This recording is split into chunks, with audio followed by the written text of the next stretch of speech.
Two things I will tell you, and then I will get out of your way so you can hear what you came for. One is that out in the foyer, you'll notice a poster for December 2nd. That's Tuesday night in a couple weeks.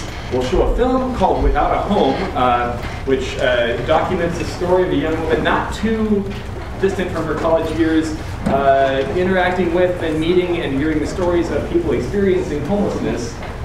Director Rachel Fleischer will also be on campus with us to engage in some talk. So that's December 2nd, 7 p.m. in the Emerson Hall Lounge. I'll also in the back have some more just general information handouts on our hope for Tent City, including things like where will they meet and what should we know about them and what are ways we can be involved. A lot of this points you to our website, but this will be at the back as you exit. I want to turn this time over to Dr. Sandra Hartje, who will facilitate today's forum, and we'll take it from there. Thank you. Thank you all for being here today, and I'm just going to get started with the topic. Can you in the back hear me? Yeah, hearing? Yes, I do. So I'm going to say if you can't, you need to move up closer because the microphones aren't working. So I titled my talk for today, Are Cars and Tents Really Housing? Which will lead us from that sort of question into the bigger, more holistic question of the lack of affordable housing and how cars and tents are currently providing some of that. So what we're going to talk about today in the brief time that we have together is that number one connection, connecting homelessness, people living in tents and cars, and other places to the bigger issue of a lack of affordable housing. I'm going to explain very briefly in about 10 minutes the critical shortage of affordable housing to people particularly earning in the low-income categories. If you follow, I'm going to say social media, but the newspapers in particular, there are news articles daily dealing with the critical lack of affordable housing in the city of Seattle. The most recent one I read was about the increase in child homelessness within the last couple of days, but regular news heading. I have a panel of 3 people who are going to join me today and talk about specifics that have expertise working in the field. Ted Hunter is with South Law Center. Not sure why center got lopped off, but it did. And he was involved in negotiating, I think, with the city of Seattle land use around earlier tent cities. And so we'll be talking sort of about some of those land use and legal issues. Denille Bezemer is Senior Policy Analyst with Compass Housing Alliance. Oh, did I switch them? Yeah. I switched the names and the... Oh, I just listed them for both. Seattle Housing Authority, and so she'll be explaining what is Seattle Housing Authority, what types of affordable housing programs do they work with. MJ Kiser then is with Compass Housing Alliance, and they're a nonprofit housing developer working in this area. And so they'll be coming up after I give you a very brief introduction to affordable housing. And then we want to talk about how students or citizens or residents living in the city of Seattle, King County, state of Washington, if in fact you wanted to be active in the role of getting more affordable housing, what might you do? And then I'll briefly summarize at the end. And so just very recent newspaper articles. One had to do with Ballard homeless car camping outreach should go citywide. There's current issues. The recent, well, the January 2014 one-night count, I think came up with close to 1,000 people sleeping in their cars that night. So there's issues about living in your car and where cars can be parked and where they can't be parked, and if they can, right, be in parking lots and be at churches, and so that living in your car is a whole sort of a subset of homelessness, right, with rules and issues unto its own. So a recent newspaper article, Tent City moves around every 90 days, I believe, from location to location. And recently, when they left where they were leaving, they didn't have a place to go, and so they ended up on some public land in Ravenna. And so recent newspaper article on that. And so the question comes up, or we ask the question, we've got people living in cars, we've got people living in tents, we've got people living in shelters, we've got people living in bushes, we've got people having all sorts of problems with housing affordability. So just what is affordable housing? The government HUD standard, which is sort of the general standard that's used, says housing is affordable for individuals and families if it costs no more than 30% of gross income. Okay? So if you envisioned yourself working full-time and having a full-time salary, right? And then you multiplied that times 30%, that would be your annual expenditure for housing and related expenses. Now, generally the 30% is more critical for people earning at what's called area median income and below.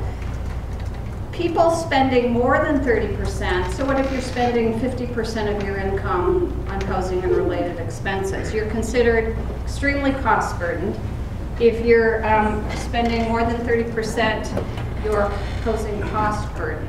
So there's sort of these categories. This is the general rule, right?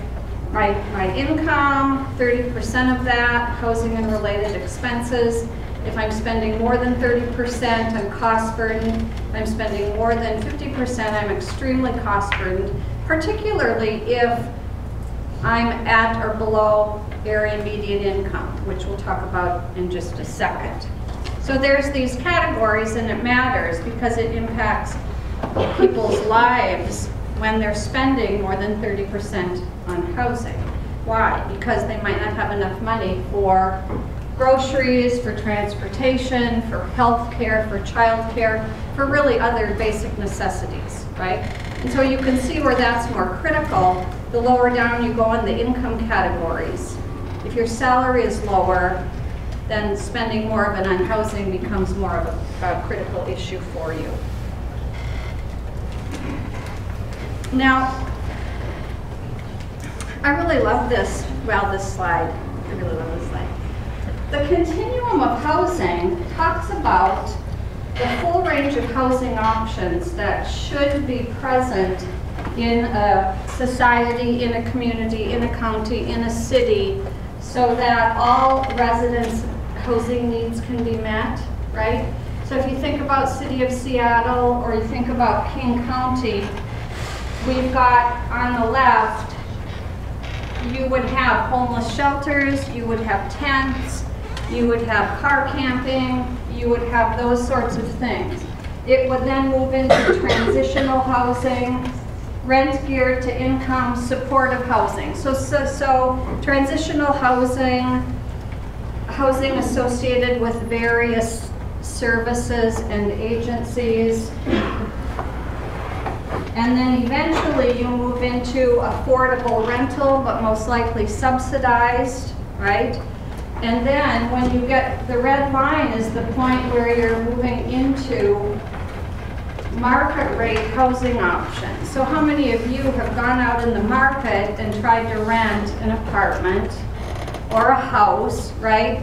And how did you find it? You looked on Craigslist, right? Where do you look? How do you shop for, how do you find rentals these days? Craigslist? Yes.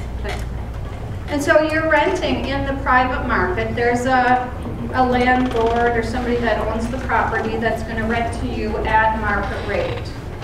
And so what I found in teaching housing is that lots of my students are most familiar with market rate rentals and ownership and a lot of single family detached. But in a community, you need housing that meets the needs, right, of your range of residents. And the primary obstacle for having all those options available is the market, the private market, can't or does not provide the type of housing needed at a cost that lower to moderate income earners can afford. So what does that mean? Who's a low to moderate income earner? Oh, here it is. So the critical shortage of housing, affordable people earning in the low to moderate income categories. This is always interesting because the low to moderate income categories are based on area median income, right? So City of Seattle posts area median income. King County, area median income. Median is what? What's the difference between median, average, low, median? Middle, yeah, it's the middle number. So we're dealing with the middle number. So according to, again, HUD guidelines, Housing and Urban Development, federal government guidelines, you're looking at area median income, and it can be defined for an individual, for a household of 2, 4, 8, varies. If you're at 81 to 120% of area median moderate income, less than 80% low income, less than 50% very low income, less than 30% extremely low income. Okay? So now we've got people at different income levels, and at every income level, but particularly below median, they should only be spending 30% of their income on housing and related expenses. And I put this graphic up, I think it's a little sort of senior management-y, top-heavy. But I've explained this before. You know, if you look in a community, or like if you look at SPU, if you look at Nordstrom, if you look at any organization, you've got the fewest number of people in the high-income categories, right? And you've got the biggest number of people in the lower-income categories.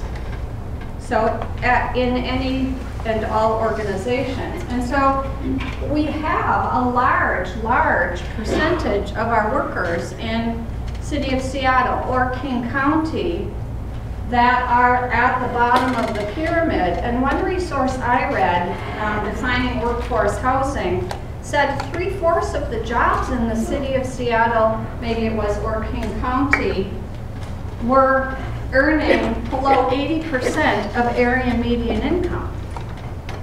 So you don't know yet what that number is, so you're not going to gasp, but soon. So I made a little chart for you. Area median income, City of Seattle, 2014, for one person is about $56,000 a year. Now, that's area median income, City of Seattle. One person household, remember, the middle. So half the earners above, half the earners below. The reason that's not really critical, well, you guys might think it's critical, but it represents all workers, right? All employment. So when you're just starting out as students, you're not at median, you're starting out in a career. Hopefully you're going to be moving up. So not to be in despair. And so then I did an 80%, 50%, which really says if you're one person and you're only making $28,000 a year in the City of Seattle, you're considered very low income. Because you're thinking, that's interesting. And then if you take that annual salary per month, so you divide it by 12, if you were only paying 30% of your income on housing, that's what you should be paying for housing and related expenses. I'm not really sure how well that pretty green color shows up. And so I figured it out, one person, two people, a 4-person household or family. Do the numbers seem high to you, or you're not surprised? No, you're not. Nobody's surprised. I was surprised. And so then the issue is, okay, if maybe I'm in a 2-person household, And maybe together we're making, you know, $55,000 a year starting. And then times 30% on housing divided by 12 for our monthly housing costs. Well, at around 12, I think 1123 is the maybe going standard for two-bedroom rentals in the city of Seattle. But if you look at some of these, you're thinking, what is available to rent for 420 or 480 or my 4-person family for $600 a month? Any of you that have been looking for housing will be thinking that those rents are very low. So the next step you take it to is sort of looking at jobs in the Seattle area or King County. Minimum wage, I left it at $9.32. I know in the city of Seattle, maybe the $15 has been passed, but it's phased in over 3 years, and I'm sure it'll be challenged in court, and there's companies that'll have to follow it and others that won't. So at $9.32 an hour, you're going to be making about $19,000 a year. Well, that puts you between extremely and very low for a single-person household at minimum wage. Another number is the housing wage, which is really quite interesting because the housing wage is the wage required to rent, to be able to afford to rent a 2-bedroom unit at fair market rate. The housing wage in Seattle is $21.60 an hour. So in order to afford market rate rentals at fair market rate, $21.60 an hour. So if you were a full-time worker and you're making minimum wage, you would just have to work a little over 80 hours a week, I think, to afford rent. But you can sort of see that this 30% of income, and what category am I in? Low, very low, extremely low. What sort of job do I have? Here with some hourly wages. All of them are below the housing wage. And so you begin to understand that housing costs are too high and incomes are too low, right? And there's what's called the affordability gap. So low and moderate income earners can't afford housing in the private market. Incomes are too low, housing costs are too high. Although there are some private market housing options, you guys have found them if you're out and about trying to rent, right? But not enough, nowhere near enough. So you have to look at non-market rate affordable rental housing providers, which is when in a minute I'll bring up Compass Housing Alliance and Seattle Housing Authority. Talk about nonprofit housing developers and government and housing authorities. But given all of the current efforts by the government, by communities, by nonprofit developers related to policy, there is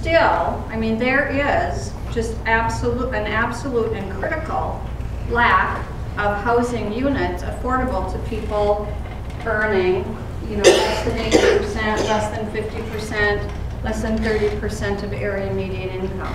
There simply aren't enough housing units. And so I'm going to make that in a minute. So when you sort of connect homelessness to affordable housing, and you go back to that housing continuum, right? On that one side, you have tents and shelters and cars, and then you move into transitional and eventually subsidized and eventually market rate rentals. And so it's that whole left side of the housing continuum that we're really concerned about. Homelessness driven by poverty, low wage jobs, lack of affordable housing. The goal should be for everyone to have the opportunity to live in housing that's safe, that's healthy, it's affordable, close to jobs, a reminder when we're in discussions about minimum wage and increasing the minimum wage that it's just not about the minimum wage, right? We can increase the minimum wage to $15 an hour, but there's still a shortage of housing units for those folks who are earning that wage. So it's both a wage and a number of housing units challenge. What happens when people don't have the opportunity to live in safe, healthy, affordable housing close to their jobs? Here, I tried to find one of I-5 this past quarter. What do people do when they can't find housing that's affordable? They crowd in with other people, right? They pool resources. They might live in substandard housing conditions. They might pay excessive amounts of their income and be cost burdened and not have sufficient income for other necessities. They might, which we're very familiar with, commute long distances, right? We move further out. Well, if you move further out, you contribute to traffic congestion, right? No surprise in Seattle. Uses a lot of time, adds to pollution, leaves people who spend hours commuting with less time to give to their own families and less time to contribute to their own communities. But it doesn't just have negative impacts on individuals and families. For communities, people aren't able to spend time and contribute to communities. It might be harder to attract and keep employment. But the costs, the taxpayer dollars spent for medical care, police and fire, jails, prison housing is a really expensive form of housing. So actually, the cost to society might be greater to not provide housing than it would be to house people. And so you're thinking, to think short-term and long-term, sort of proactive versus reactive. And then what do? We think, oh, I'm really interested in this topic. I really think we want to participate. The backbone of a community is the citizen and the workers. Communities need to provide affordable and adequate housing. And so how do we do that? Given all that's already being done, how do we increase support? How do we best meet the needs? Well, first you have to be educated yourself, right? You have to know what the issues are. You have to be aware of the issues and understand the issues. You've got to educate others about the issues. You could work to make homelessness and affordable housing part of political conversations. Several years ago, I attended a session where 10 or 11 people in the state of Washington running for the current legislature were brought together. It was organized by the probably SCIDH, Seattle-King County Coalition for the Homeless, and Washington Low-Income Housing Alliance. And it was to ask the people running for legislative positions where they stood on a myriad of homelessness and affordable housing issues, sort of under the "Are you a housing voter?" question. And then advocacy. Increased government and community involvement. We need increased resources, new programs. There are lots of advocacy organizations that already exist. There's a forum in January on advocacy.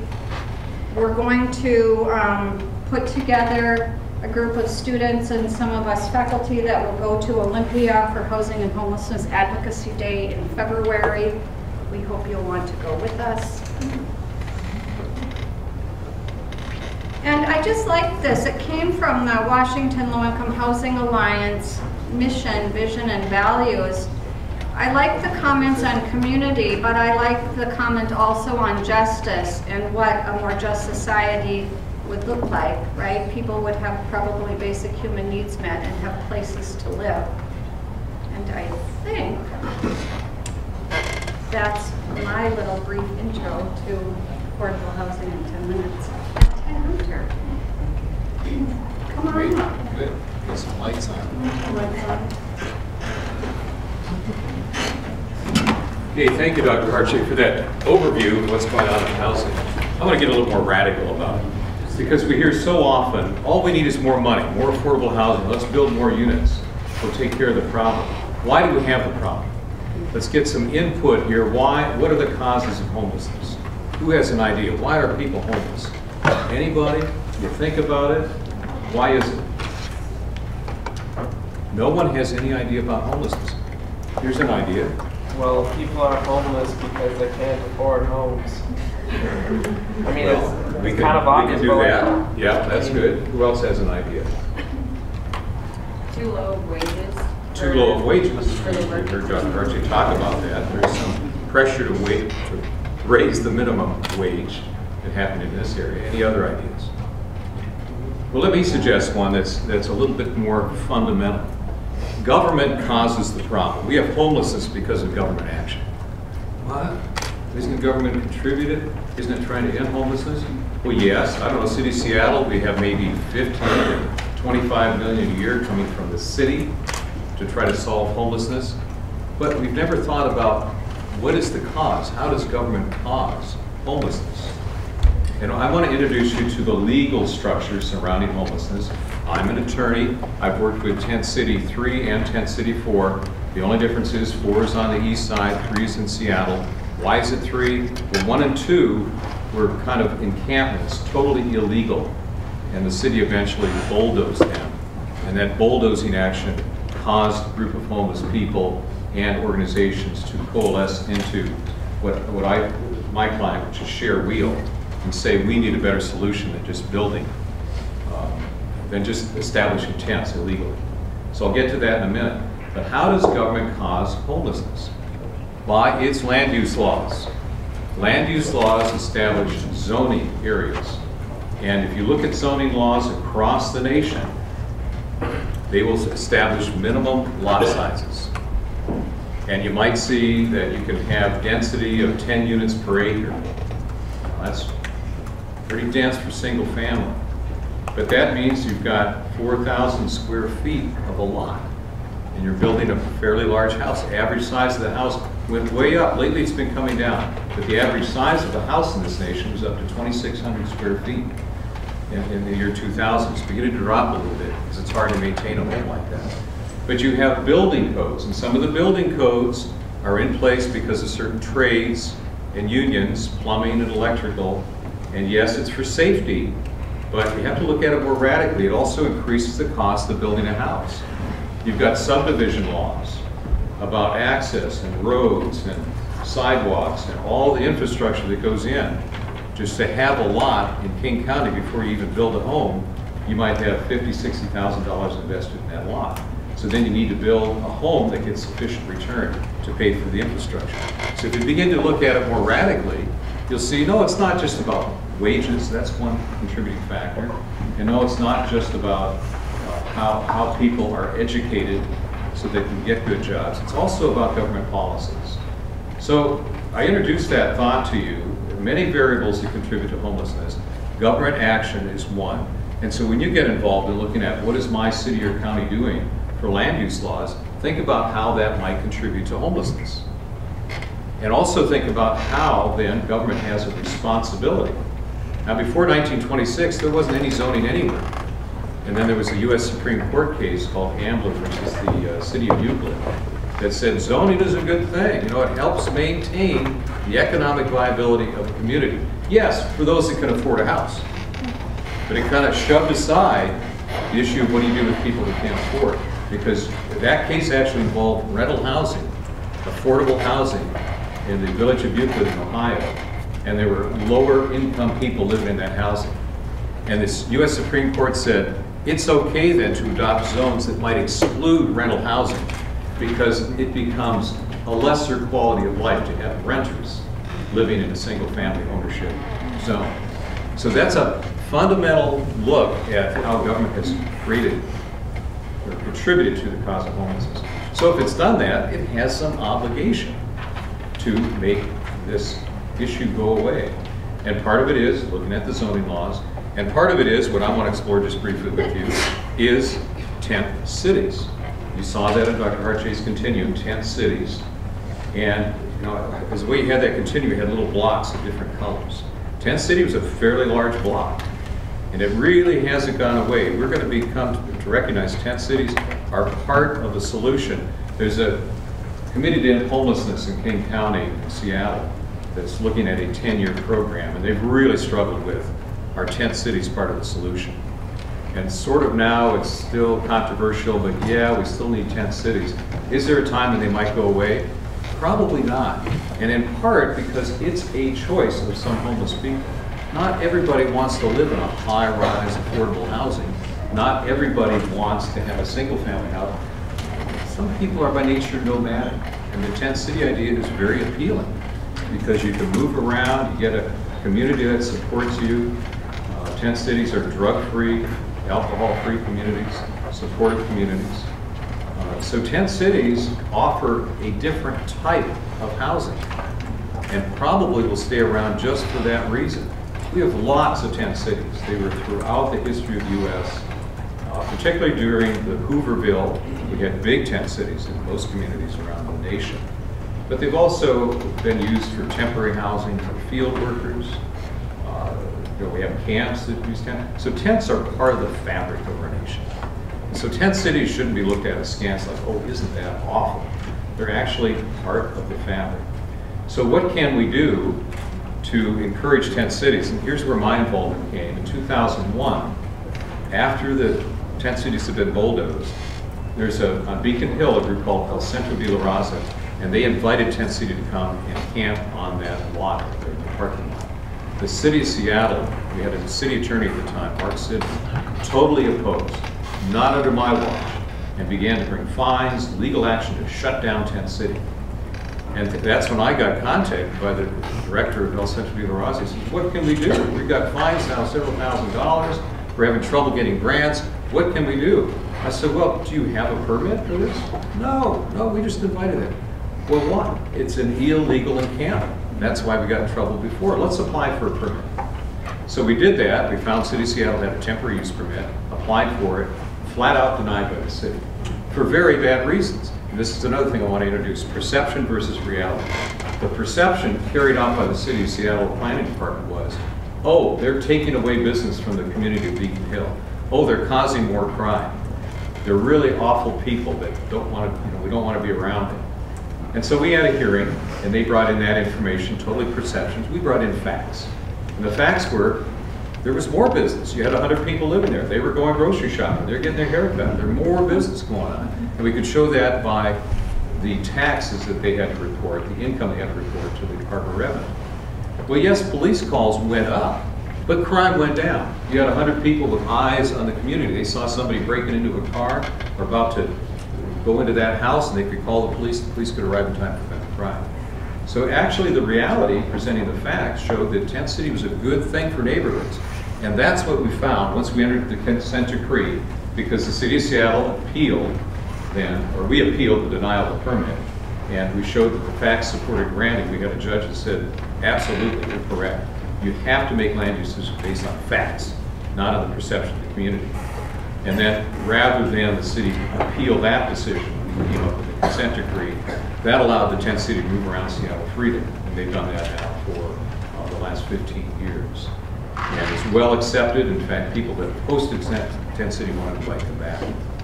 One other law I want you to know about, and that's a federal law called the Religious Institution Land Use Practices Act, RILUPA. It was passed in 2001. It really helped us, mostly in the Tent City 4 on the east side. That law says that no government can pass any law or take any action that might unreasonably burden the practice of religion. What's the practice of religion? Does it include caring for homeless people? Well, yes, it does. We had a rabbi and a priest and a minister all writing that this is essential to religion, is taking care of homeless people. On the east side, we use that in multiple court cases, because typically, because of the perceptions, Tent City would establish itself at a congregation hosted by a church. A neighborhood would sue and say, you're ruining our neighborhood. You're taking away business. You're awful people. And so we'd have to go to court and defend the reason for Tent City to be there, that RILUPA law really helped us prevent local government from banning Tent City. The city of Bellevue banned Tent City, and that was our first case. To federal court, the federal court judge said, you can't ban. Now look at this law. This is a congressional act. You've got to allow Tent City. And then we negotiated with Bellevue and came up with an ordinance that allows Tent City if you comply with certain rules and regulations that are for health and for protecting the community. So that's what's happened across the east side. We've put in place, actually gone to the cities and said, would you put in place an encampment ordinance so then we can come and reside in the city for a limited period of time, hosted by a church, sponsored by Shared Wheel. And so the legal structure that for years has created the problem of homelessness now is looking at, through the actions of Shared Wheel and Tent Cities 3 and 4, how can the legal structure be altered to accept Tent Cities as part of the solution to homelessness. So that's a path that we're on. As advocates is one term used. I like to think of it as an ambassador. There's so much misinformation about what homeless people do or don't do. For example, oh, nobody's employed. Well, 85% of people residing in Tent City are employed and go to work every day. And that's why here you've got a location right on the bus stop. That's just ideal. You need to get to work. And you have a nice area that's visible. You don't shove it off, into the corner somewhere, but it's very visible, encouraging people to interact.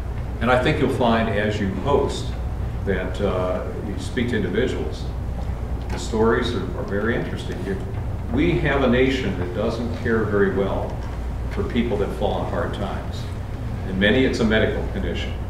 We haven't had health insurance available. We're just beginning to talk about it. What a crazy thing. You look around the world, the United States, with no universal health care. And that's a major cause of homelessness. You have an illness and you have to pay for it, you're gone. You lose your job. So there's many reasons when you speak to the people in Tent City of why homelessness befalls them. So it's good to do what you're doing, and then I'm hoping as ambassadors, once you learn more about it, approach your local governments, whether it's in your home state or where you choose to live after graduation, but think about what can I do with my local government to provide for a solution, because for so many years governments contributed to the homeless population. That's not really what I intended to say, but I think that's enough to say.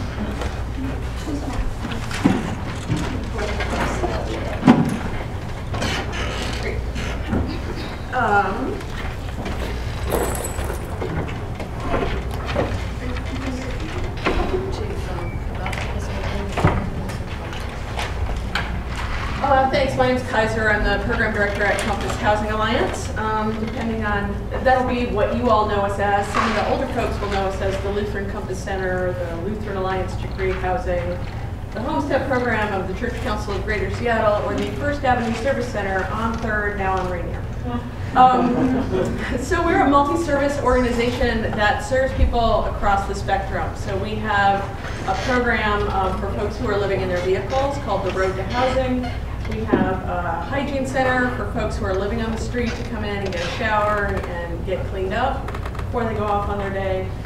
We have a mailing address that allows homeless folks to get letters from home, information from the state about their food stamp application, and their ballot so that they can fully participate as citizens in our great democracy that has failed them consistently. But I think as we also sort of serve that range that was on the slide deck earlier, that is, for folks that are living on the street, for folks that are in overnight shelter. We have 4 overnight shelter programs that start, folks can come in 6 o'clock to somewhere between 6 and 9:30, get hopefully 6, if not 8 hours of sleep before they go off in their day. We have a day center for day respite for folks who need to come in, get warm, have a good place to be. Transitional housing, permanent supportive housing, and affordable housing. So here, because we're talking about housing, I wanted to I brought a couple of props. This is if you all got this flyer, I like this flyer because it's I'm a visual learner, and this is the infographics. If you go to the Housing Consortium website, you see that we have this many people that need affordable housing and this much affordable housing for all those folks to fit in.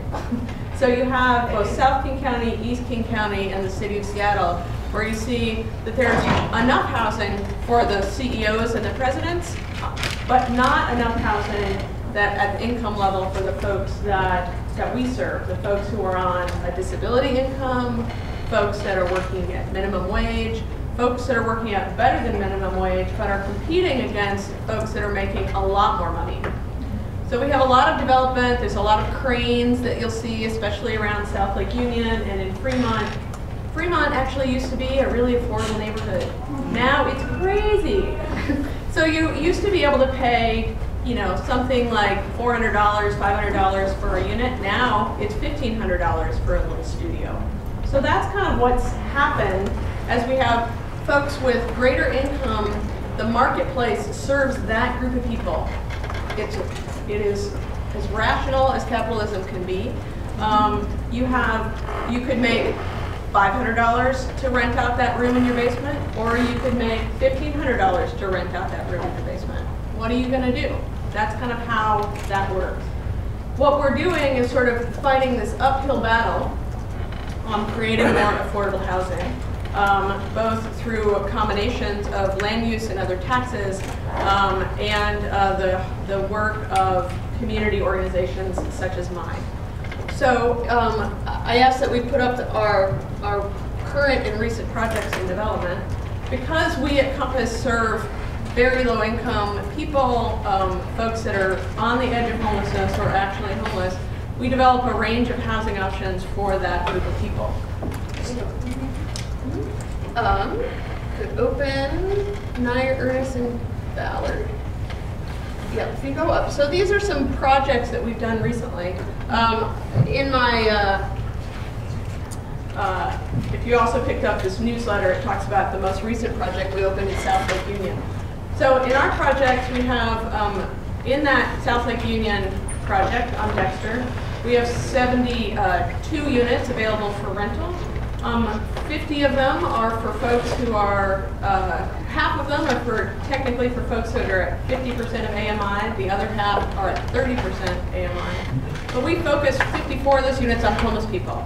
And they have vouchers from the Seattle Housing Authority to make that affordable to homeless families, immigrant families, folks that are struggling with very low wages or on disability income. And we have the other units for a one-bedroom apartment that's at $729, which in that neighborhood, the closest apartment that you see just directly across the park, that same size unit would rent for $1,500 or $1,800 a month. So that's kind of the way that we're getting folks to provide housing for the folks that are working at the cafe, working in the Starbucks in South Lake Union, serving Amazon and all those folks, is by providing this affordable housing that allows folks to pay an affordable rent. We're able to do that through the subsidy. The church sold us the land at half price. The City of Seattle voters, through the housing levy, funded the project, and through another developer fee, and the state of Washington provided, through its housing trust fund, provided additional capital money. So we start without a mortgage, so we don't have to pay a mortgage. The expenses that we have to keep this building open are coming from the subsidies from the Housing Authority and from the tenant rents. And that allows us to, because we don't have any overhead, we just have to pay the bills, the monthly bills. We don't have to pay off the building because that's already done. So I'm happy to talk more about development, but I wanted to turn things back over to the Housing Authority to talk about their subsidy that allows us to do what we're doing with homeless folks.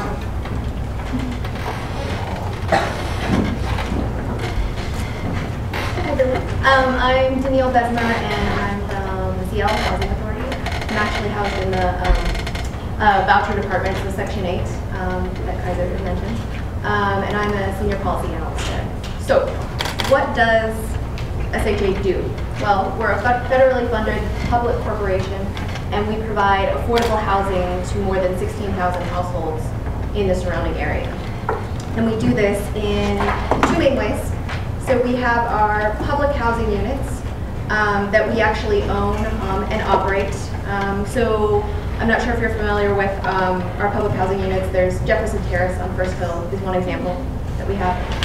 We also have our Hope 6 or mixed community units. And an example of that would be like High Point, we have in Delridge, we have New Holly in South Seattle, and we have 2 additional properties around the South Seattle area. I'm going to actually focus more on the second way we provide affordable housing, which is the voucher program, because it's where a majority of our funding and where we serve a majority of our households. So again, we're federally funded and we're authorized to provide rental subsidies to more than 10,000 households in the community. So what we do with these vouchers, as we call them, is a family gets a voucher. They find and lease a unit that passes our sort of quality inspection to make sure it's a safe living environment. And then we pay a portion, SHA pays a portion of the rent. We have 2 types of vouchers, 2 main types.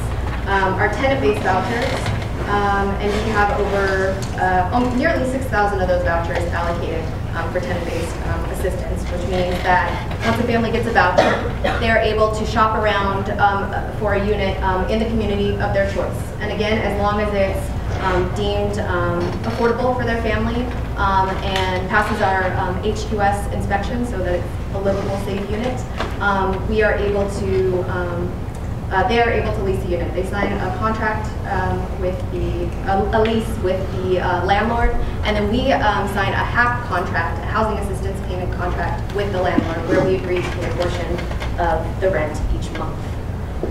Our project-based vouchers, which actually Kiser had sort of mentioned with their Compass on Dexter building, is we partner with other nonprofits and agencies in the community that own buildings that are tax credit buildings. So we will give them a certain number of vouchers for their units, and the voucher, the rental subsidy that we're agreeing to pay, is attached to those units, not an actual family that comes through on our tenant-based waiting lists. So they maintain, our partners maintain their own waiting lists, and they will send us families their applications when a unit is open and they want them to move in. And we will process the applications and then start paying rental subsidy for those units and those families. So who qualifies for our program? You have to be making below 50% or below of AMI. But our preference is for folks who are extremely low income and or homeless. So they have extremely low income is below 30% of AMI. We have very, very long waiting lists, thousands of households for both our public housing units and our voucher program. Just to give you an example, our voucher program has a closed waiting list. In 2013, when we opened up the application process, we called it our waiting list lottery, and invited folks to put in their information for a chance to make it onto our waiting list. We had more than 24,000 applications for those 2,000 spots that were open for that waiting list. We are getting ready to open our waiting list again. It'll probably be sometime in the first half of next year, and we expect a large turnout once again. Am I hitting all the bases? I think there was one last. So how are we addressing the affordable housing need beyond sort of our voucher program and our public housing units? Well, in addition to, we see project-based vouchers as one way to address that need, partnering with other folks to make units affordable, more units affordable. But we're also part of the Committee to End Homelessness. We have multiple players on multiple committees, because you look at the committee list, there's like 20 of them I think now. We actually, just to give you an example of some of the work we do with CEH, we had just this week, a sort of landlord outreach event where we partnered with folks on the CEH committee, so people from the county, other nonprofit housing providers, service providers, and housing developers as well, to try and recruit landlords within the area and say, look, we have thousands of vouchers. We would like to partner with you so that more folks can have affordable housing needs. We are also participating, I don't know if you're familiar with it, but the mayor's Housing Affordability and Livability Task Force. Our executive director, Andrew Lofton, is on the steering committee that's sort of guiding the work of that task force. So it's multiple players in the community coming together and trying to figure out how do we as a system try to address this crisis in housing affordability. So that's just a sample of some of the things that we're doing, and I'm sure if you all have questions, I have a lot more information to give, but I didn't want to overwhelm you with all that SHA is doing now. I think what we'll do now is bring Ted and Denille and Kiser up, and then we'll open it up for questions. We'll leave it in the chair. Alex the bench.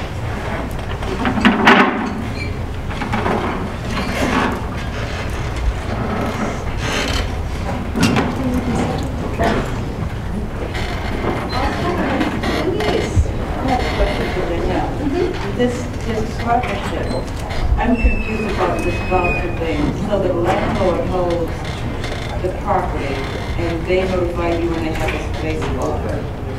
So how the tenants that goes there, how is it paid? Do the families get the vouchers from you and they pay the landlord, or how does this interact? No, so with our project-based partners for our voucher program, again, you're correct, they're maintaining their own waiting list. When they have a vacant unit, they're sending them our way, the families, and saying, here's our application, the information.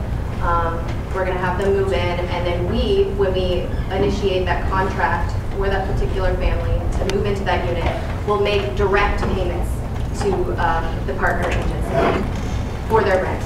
And so the family will also pay a portion of their So the family does pay Yes. Yes. So their portion. Compass Housing Alliance has both project-based units, like the Compass on Dexter units that we were just talking about, where we have a contract for a set number of units. Folks apply to us. We do all of the paperwork. We send a packet of the income paperwork to the Housing Authority. The Housing Authority says, yes, we agree, this is their income. We'll pay $700, the family can pay $300, and that's how they send that back to us and say, this family is approved, we'll pay this. Please ask the family to pay 30% of their income, which is calculated as X. And that's how we're paid. If one of our other housing program, in one of our other apartment buildings, if we have a unit available for rent, just like a regular unit, and a person has a tenant-based voucher, then the applicant holds the voucher. They come and they say, hey, I'd like to rent this unit. I can't afford full rent, but I have this voucher from the Housing Authority who will supplement my rent so I can pay the full amount of the rent. So it's just an additional attachment to the lease that says the applicant will pay this much, which is 30% of their income, and the Housing Authority will make up the difference up to the total amount of the rent or a limit. They have a limit. They won't pay, $2,000 a month for a 400 square foot studio. But that's how that works. Thank you. Do you guys ever regulate people's income? So like say I'm in a low income, I have the voucher with you, but all of a sudden I get a $20,000 raise, but I'm still getting this supplemented housing. Like how do you regulate people who either move up in their jobs or somehow get all this money, or if they get less money the next year? Right, so we don't regulate people's income, but they are required to report to us any changes in their household or the income that they're making. Our current policies right now, you can, once you have a voucher, you can be in our program until you reach 80% of AMI. And then you need to move on and we'll move to a different family. But yes, they're reporting their income changes and we adjust their tenant portion of the rent, so what they're paying towards their rental unit, and again, what we're paying based on our, we have to set certain standards. Again, we're not going to pay, you know, $2,000 for a studio. So, yeah. Yes. This is for Ted. You mentioned something called Share Wheel. Can you talk about it? Yeah, Share Wheel is a nonprofit organization with a very interesting board. They operate what they call a power lunch, where they make their decisions as to what tent city residents want to attend that meeting. So it's a real interesting structure. They are my client, and it's really puzzling sometimes to know just exactly what position to take. But it stands for Shared Housing, and Wheel is Women's Housing. So they've been in existence for about 15 years and host a number of shelters around the city. They have a website too. Oh, there it is. I actually have two questions that came up. You had mentioned that 24,000 applicants, households applied for 2,000 spots. So what happens to those 22,000 that don't get a spot? They are not on our Housing Choice Voucher waiting list. Our public housing waiting list is open, so they can apply there, but again, we have thousands of households on that waiting list as well. It takes years for a public housing unit to open up and for them to be approved again. And I would like to know from all of you what you see, where if it's 80% below, 50% below AMI, 30%, where is the greatest need for affordable housing units?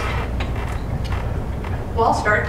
You know, I would say that most of our clients in our homeless programs make 11% of area median income.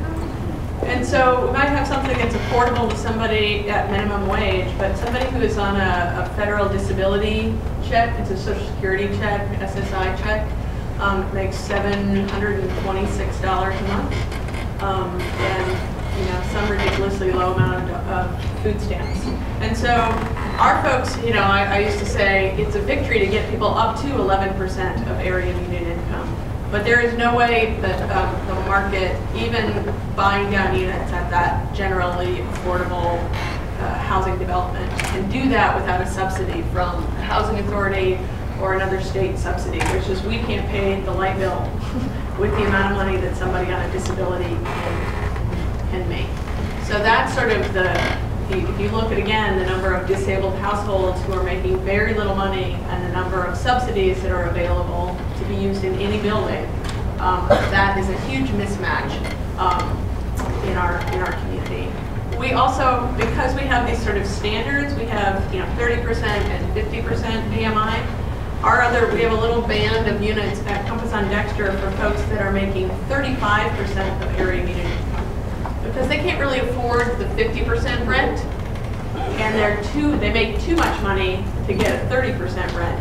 So there's a little bit, there's a lot of folks that are just over, minimum wage, and the AMI kind of do this. So sometimes a full-time job at minimum wage is actually slightly too much by $400 or something to qualify for one of these 30% rents. So it's right on that edge, but that's where I would, I guess, focus subsidy, taxpayer dollars, that sort of thing. Great, and because of the nature of our program requirements, we see a lot of the extremely low income households, the 30% and below. But our wait list lottery, so when you can sign up for the application when it's open, the 24,000 households, we don't screen who gets on that initial lottery waiting list. But the households, I will say, for the 2013 waiting list that we're almost through now, a majority were 30% and below, and a large percentage were elderly and or disabled who are on, fixed income that's very low. So much farther than, much below than the 30% AMI. I wondered about that number. Is there one place to apply if you're low income for affordable housing? Or is your number maybe including people that applied multiple? No, it's the one place for the voucher program. So we also know that of those 24,000, sure, some are applying for public housing as well, just in our SHA-owned units, and they're probably connecting in the community and other places as well. It's not a sole source. It doesn't mean 22,000 don't have affordable housing. They didn't get on your list. They didn't get on our list. Resources. I think that's true, they may not, but because folks have been just overwhelmed with the number, with the need. And so, I talk about it as, filling a teacup from a fire hose.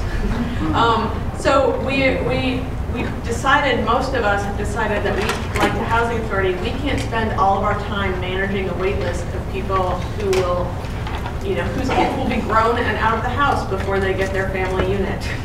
So when your wait list for a homeless, when a homeless person spends 3 years on a wait list to get into housing and spends 3 years homeless waiting to get into housing, that's kind of where we are in our community. Most of us have decided we can't spend all that time managing a wait list that's going to, finding that homeless person 3 years later to see if they're still homeless and in need of that unit is a crazy waste of resources and time.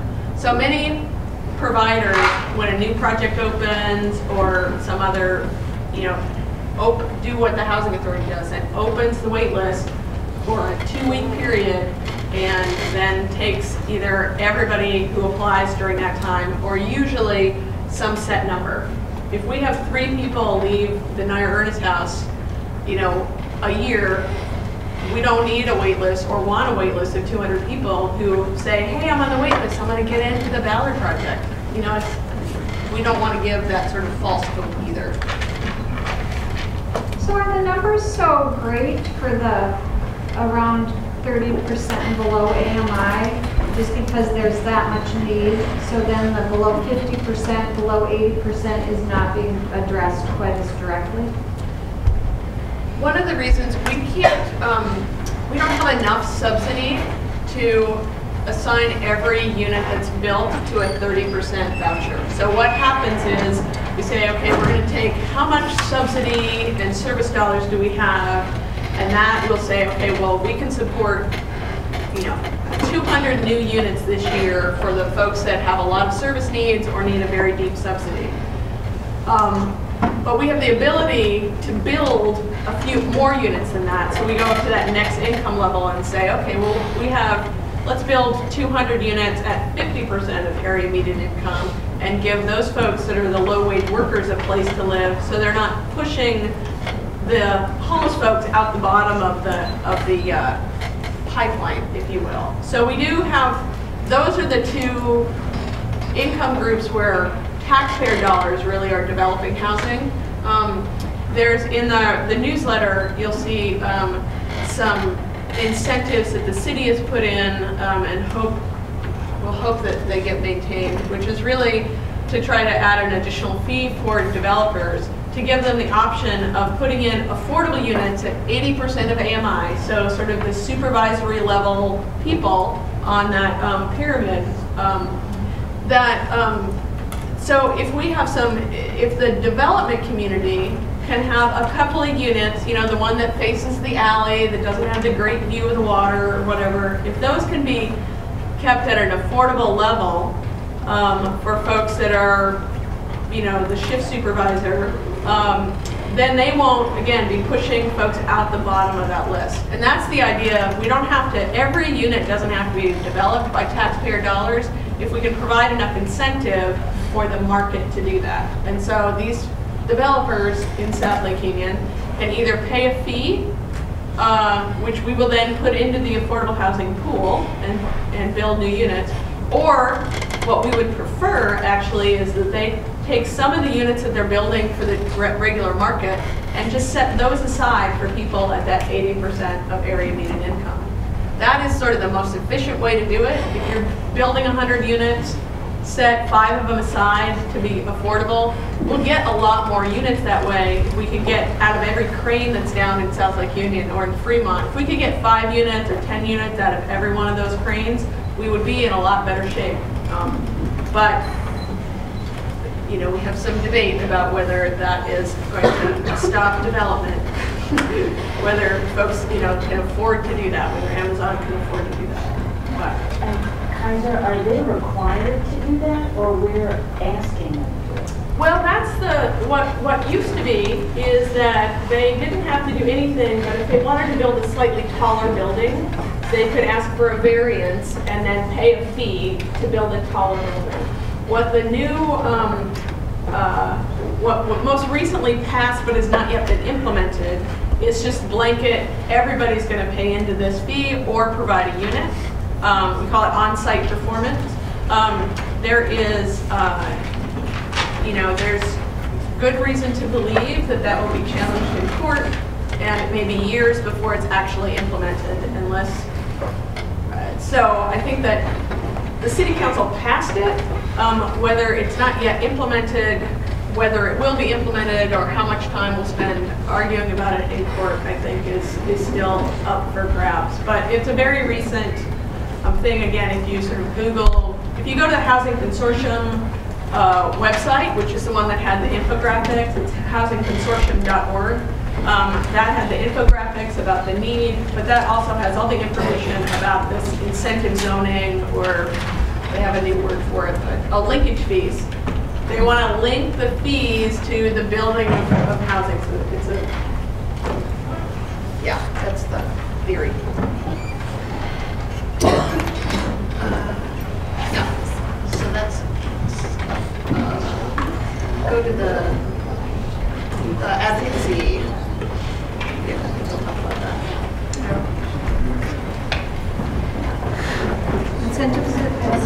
Incentive zoning. Yep.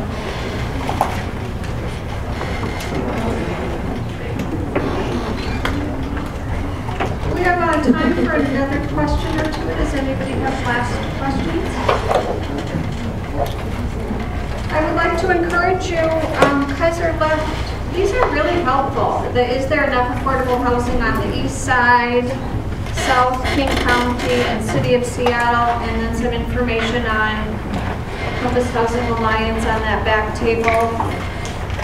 And then perhaps you could just join me in thanking our